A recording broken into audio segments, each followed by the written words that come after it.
semuanya, jumpa lagi dengan saya Arni, mahasiswa Ilmu Kelautan dengan NIM 250303104. Baik, pada kesempatan kali ini saya akan mempresentasikan materi berjudul Biologi Laut Dalam. Baik, mari kita mulai. Baik, di sini saya akan menjelaskan pengertian biologi laut dalam. Apa itu biologi laut dalam? Biologi laut dalam adalah cabang ilmu yang mempelajari makhluk hidup yang berbeda di dalam dengan kedalaman lebih dari 200 meter. Nah, pada kedalaman ini cahaya matahari sudah sangat sedikit, bahkan tidak dapat menembus ke dalam laut. Lingkungan laut dalam sangat berbeda dengan laut di dalam permukaannya. Kondisinya sangat gelap, suhu air yang sangat dingin, tekanan air yang sangat tinggi, dan makanan yang tersedia sangat terbatas. Walaupun demikian, masih banyak organisme mampu hidup di sana karena memiliki kemampuan beradaptasi yang luar biasa. Nah, oleh karena itu, biologi laut dalam menjadi salah satu bidang penting dalam ilmu kelautan karena membantu kita memahami hidup di salah satu ekosistem paling ekstrim di bumi. Di sini saya akan menjelaskan karakteristik laut dalam. Laut dalam memiliki beberapa karakteristik utama. Yang pertama, tidak terdapat cahaya matahari sehingga tumbuhan tidak dapat melakukan fotosintesis. Yang kedua, suhu air sangat rendah, yaitu sekitar 2 hingga 4 derajat Celcius. Dan yang ketiga, tekanan air yang sangat tinggi. Semakin dalam laut, semakin besar tekanan diterima oleh organisme. Dan yang keempat, makanan sangat terbatas. Sebagian besar makanan berasal dari sisa-sisa organisme yang tenggelam dari permukaan laut atau dari organisme yang hidup di sekitar fasilitasi internasional. Nah, keempat, makanan sangat terbatas. Sebagai besar makanan berasal dari sisa-sisa yang tenggelam dari permukaan. Nah, karakteristik ini ialah yang membuat hanya organisme tertentu yang mampu bertahan hidup di laut dalam. Lanjut, di sini ada zona laut dalam. Laut dalam dibagi menjadi beberapa zona berdasarkan kedalamannya, yaitu pertama adalah zona mesolagik, yaitu pada kedalaman 200 meter sampai 1000 meter.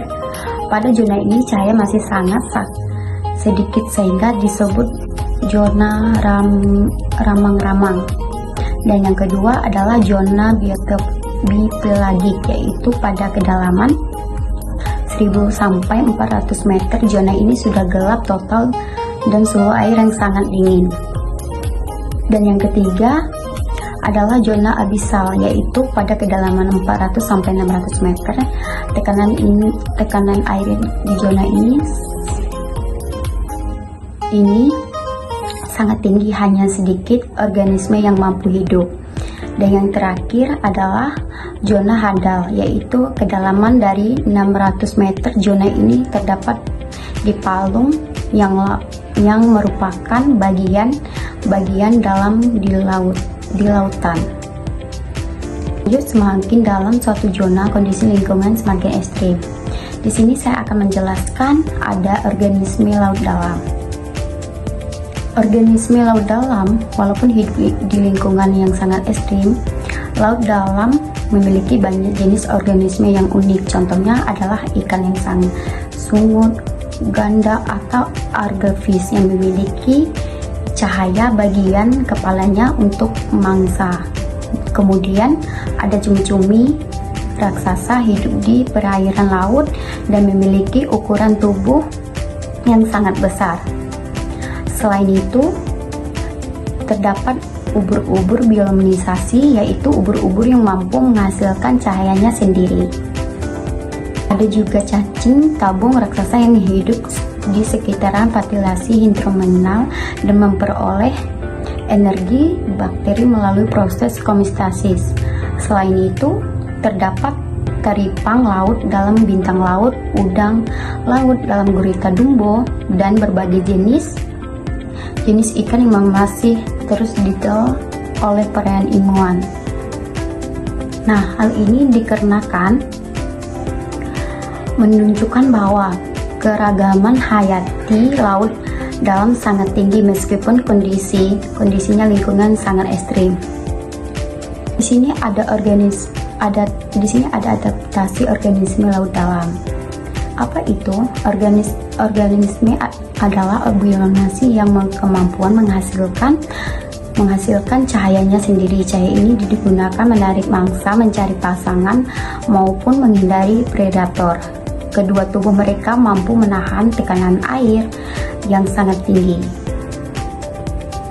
Lanjut, kedua tubuh mereka mampu menahan tekanan air yang sangat tinggi. Dan yang ketiga, banyak organisme memiliki metabolisme yang lambat sehingga tidak membutuhkan banyak energi. Dan yang keempat, sebagai organisme memiliki mulut yang besar dan gigi yang tajam, dapat memakan mangsa apapun yaitu tersedia. Dan yang kelima, beberapa organisme memanfaatkan bakteri homeostatik sebagai sumber energi, terutama yang hidup di sekitar ventilasi internal. Semua adaptasi tersebut menunjukkan bahwa makhluk hidup mampu menyesuaikan dirinya dengan lingkungan yang sangat berbeda. Baik, lanjut di sini saya akan menjelaskan manfaat mempelajari biologi laut dalam. Nah, apa itu mempelajari biologi laut dalam? Yaitu memiliki banyak manfaat. Pertama, membantu kita memahami keragaman hayati yang ada di lautan. Dan yang kedua, menginginkan para ilmuwan menemukan spesies baru yang sebelumnya belum pernah diketahui. Dan yang ketiga, beberapa organisme laut dalam menghasilkan senyawa yang berpotensi dimanfaatkan oleh dalam bidang kesehatan, farmasi, dan bitologi. Yang keempat, penelitian laut dalam membantu memahami perubahan iklim dan siklus karbon di bumi. Dan yang kelima, pengetahuan tentang laut dalam sangat penting bagi kita, penting untuk mendukung upaya konservasi dan pengelolaan sumber daya laut secara berkelanjutan. Baik, lanjut di sini ada kesimpulannya. Sebagai kesimpulan, biologi laut dalam merupakan ilmu yang mempelajari kehidupan organisme di laut pada kedalaman lebih dari 200 meter.